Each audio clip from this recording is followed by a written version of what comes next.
오순절이 될 때까지 그들은 모두 한 곳에 모여 기도하고 있었습니다. 그런데 갑자기 하늘에서 강한 바람이 세차게 부는 것 같은 소리가 나더니 그들이 앉아있던 온 집안을 가득 채웠습니다. 그리고 혀처럼 생긴 불이 나타나더니 그것이 갈라져 각 사람 위에 와 닿았습니다. 그러자 그들은 모두 성령이 충만하여 성령께서 주시는 능력으로 그들도 알지 못하는 외국어로 말하기 시작했습니다. 이때 예루살렘에는 세계 각국에서 유월절을 맞아 예루살렘 성전을 방문한 많은 유대인들이 머물고 있었습니다. 그런데 그 많은 사람들은 사도들을 포함한 제자들이 자기 지방의 말을 하는 것을 보고 크게 놀랐습니다. 그들은 이렇게 말했습니다. 이들은 모두 갈릴리 사람이 아닌가? 우리는 각기 우리가 사는 지방의 말로 듣고 있으니 어찌된 일인가? 다른 사람들을 제자들은 놀리며 말했습니다. 저 사람들은 술에 취했나 보군. 그러자 베드로가 나서서 말했습니다. 여러분 내 말을 들으시오. 지금은 이른 아침이기 때문에 우리는 술이 취한 것이 아니요. 이것은 예언자 요엘이 말한 대로 마지막 날에 성령을 부어주신다는 약속이 이루어진 것이요. 그리고 베드로는 예수가 죽음과 부활을 통해 인간의 죄를 대신 담당한 메시아라는 사실을 증거했습니다. 그날에 그 말을 듣고 회개하고 예수를 메시아로 믿은 장년 남성만 3천 명이나 되었습니다. 라고 기록을 해요. 자, 2장 1절부터 4절까지만 읽었지만 실제로는 2장 전체를 지금 내용을 적어 놓은 겁니다. 이게 요약이 된 거지요. 자, 사명의 시작. 지금 성령 받은 사건을 사명의 시작이라고 제가 지금 이야기를 하고 있어요. 이게 무슨 얘기냐면 예수님께서 제자들이 예수님을 메시아로 믿었습니다.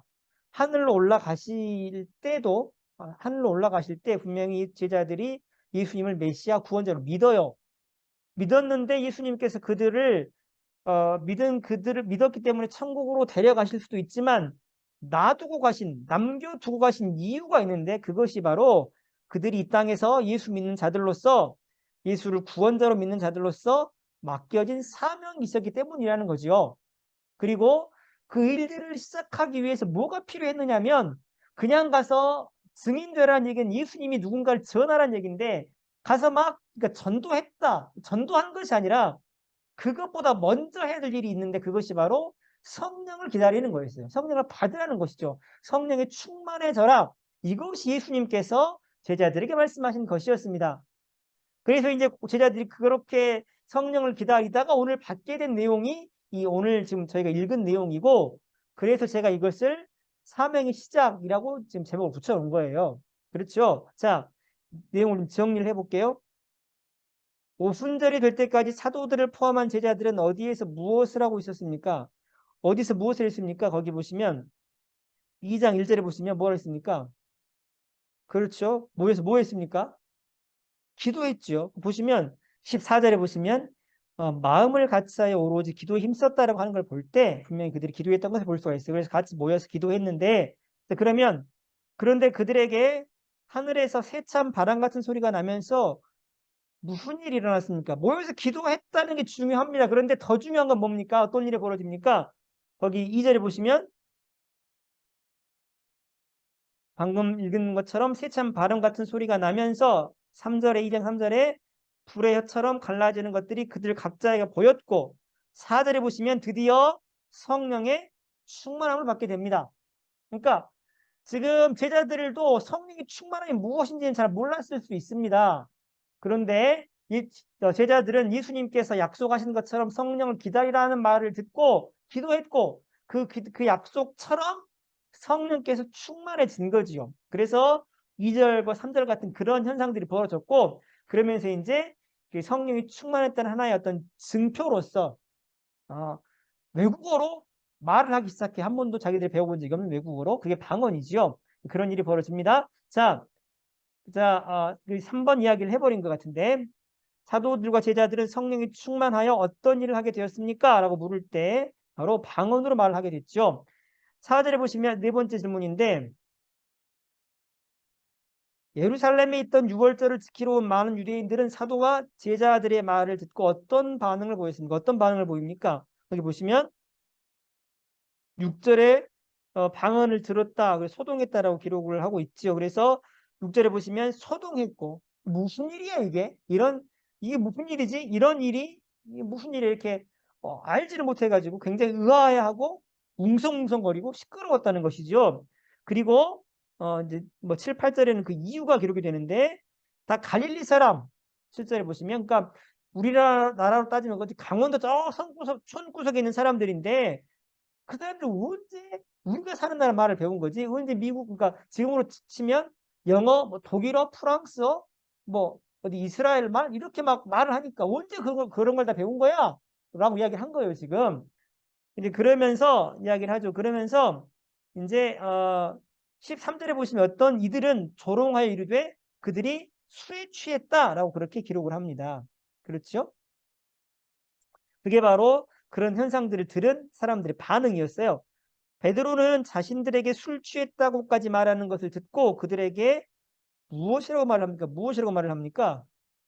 보시면 14절부터 쭉 이야기를 하는데 술 취한 거 아니다. 그 이야기할 처음에는 술 취한 거 아니다 이야기하고 그 다음 이야기가 뭡니까? 술 취한 거 아니고 그리고 이것은 종말의 때에 하나님께서 그 성령을 주신다는 그 약속이 이루어진 것이다 라고 이야기를 하죠. 보시면 여기 지금 그 17절에 보시면 16, 17절에 보시면 2장 요엘 선지자를 통해 말씀하셨는데 17절에 보시면 하나님이 말씀하시기를 말세는 종말입니다.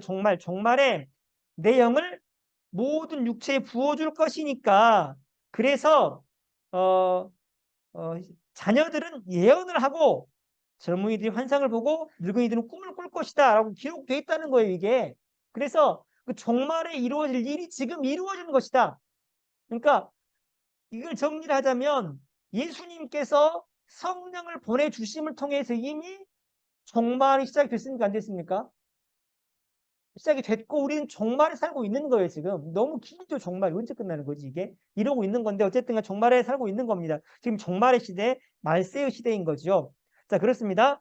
그리고 그러면서 이제 예수님에 대해 증언을 하죠. 예수님에 대해서 예수님이 죄가 없었는데 23절에 22절부터 보시면 죄가 없었는데 십자가에 못 박혀 죽었고 그런데 다시 살아나셨다.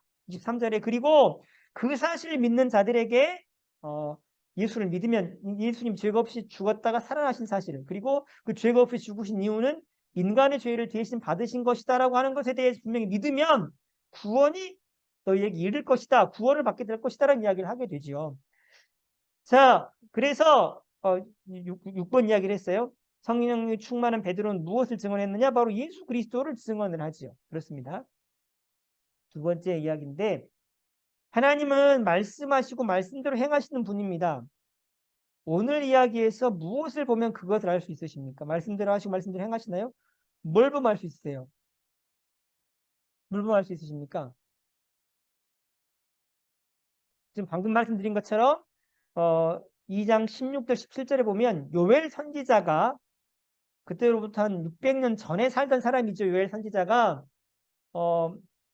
하나님께서 요엘 선지자를 통해서 말씀하셨어요. 뭐라 그러셨냐면 말세가 되면 성령을 부어줄 것이다. 각 사람한테.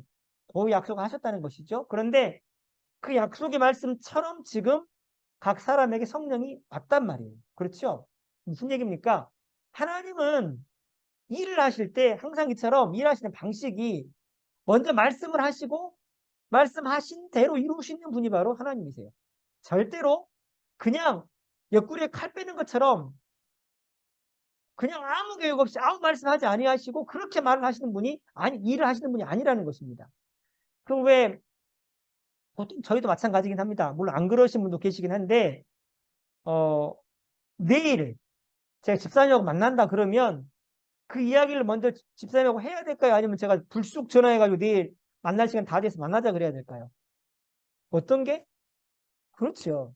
그러니까 인간 사이의 약속, 인간 사이의 어떤 일들을 이루고 진행하기 위해서도 반드시 그 사람에게 상대자에게 말하고 계획을 하고 그렇게 해서 일을 하지 않습니까?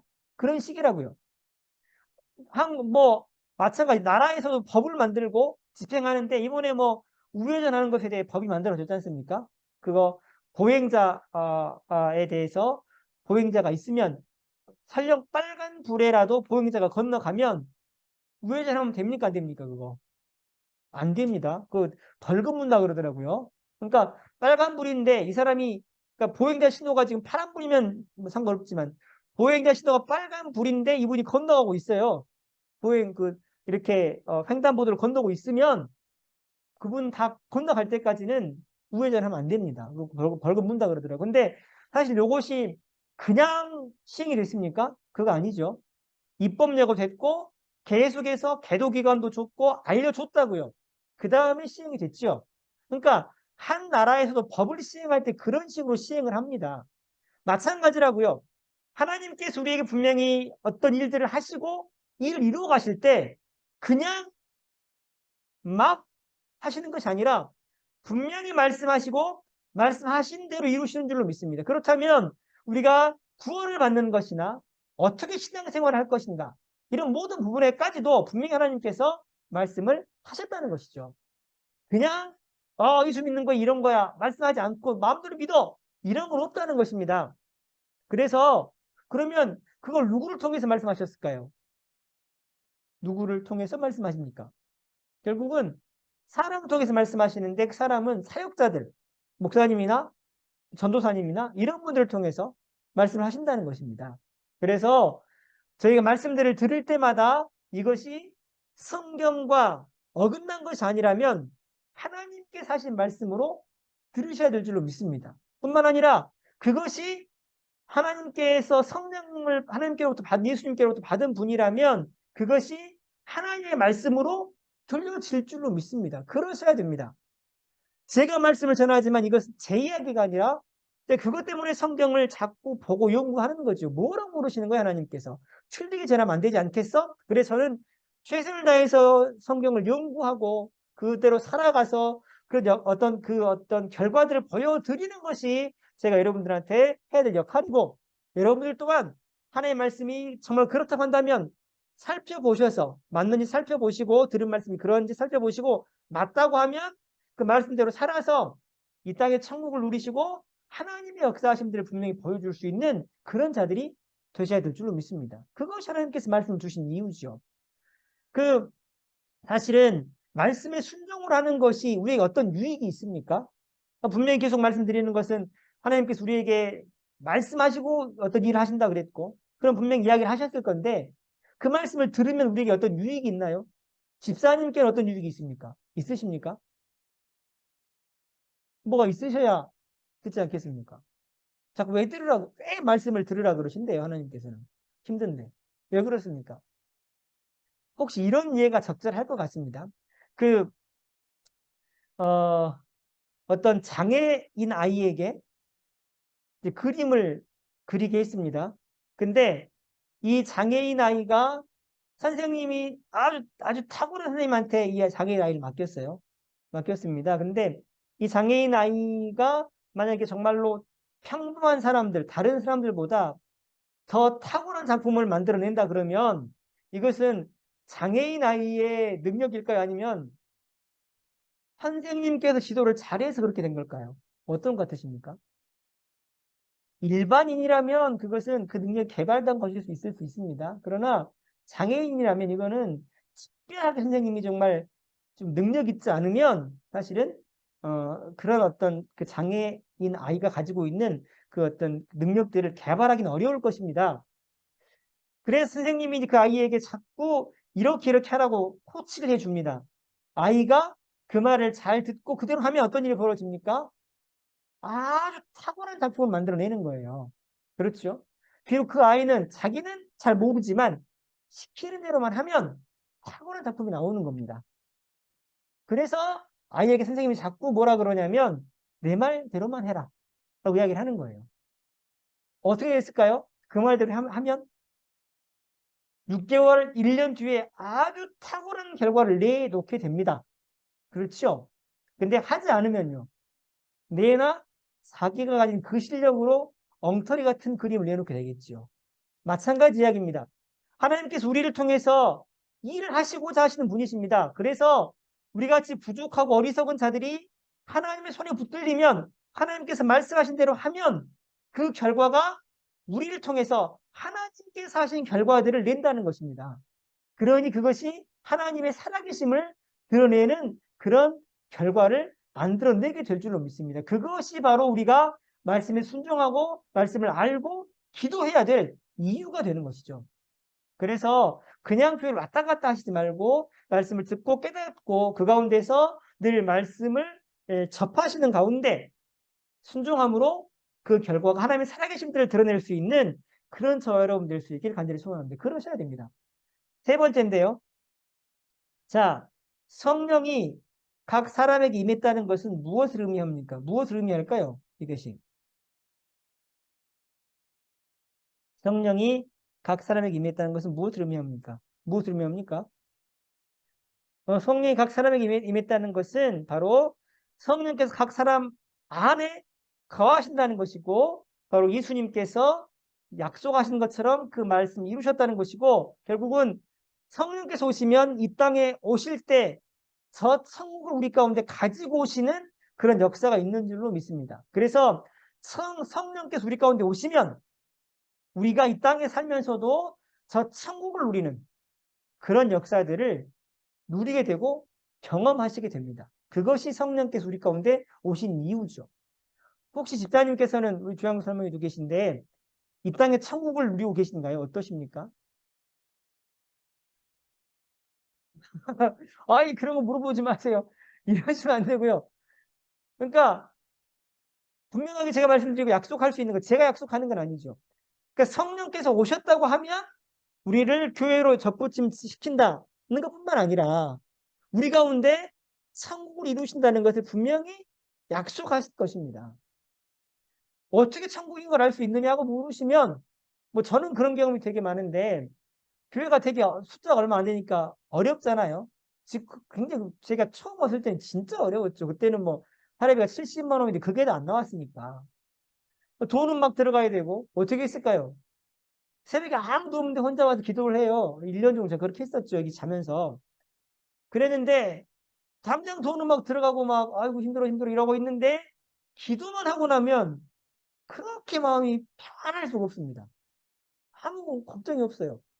평안하고 모든 것이 제 것 같아요. 근데 꼭 그렇게 지나고 나면 갑자기 뭐 누가 연락이 와가지고 필요한 만큼 돈이 들어오고 이런 일들이 벌어지는 거예요. 그러니까 그것이 사실은 저는 이 땅에서 누린 하나님 나라라고 믿습니다. 하나님께서 우리 아버지 되셔서 하나님 나라가 하나님의 다스림이고 하나님께서 우리 아버지가 되셔서 내 필요한 것들을 주신다는 거거든요. 그러니까 아니 그 목사님이 어떻게 내가 그 돈이 필요한 줄 알았을까?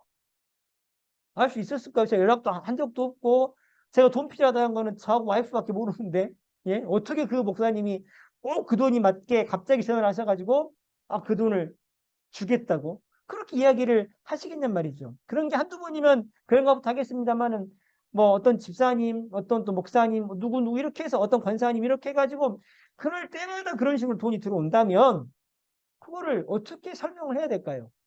이것을 분명하게 하나님께서 그렇게 우리를 약속하신 것처럼 필요한 것들 또 우리에게 정말 좋은 것들을 주시겠다고 하신 그 약속처럼 내가 아버지가 돼서 해주겠다는 그 약속들을 이루어 가시는 분명한 그러한 증거인 줄로 믿습니다. 그것이 사실 하나님 나라죠.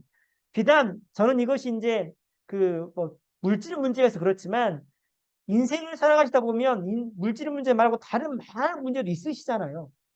그것이 사실은 때로는 많은 경우에 우리 인생을 잠을 못 자게 만드는 그런 일들까지도 만들어내더라고요, 보니까. 예수를 믿어도요.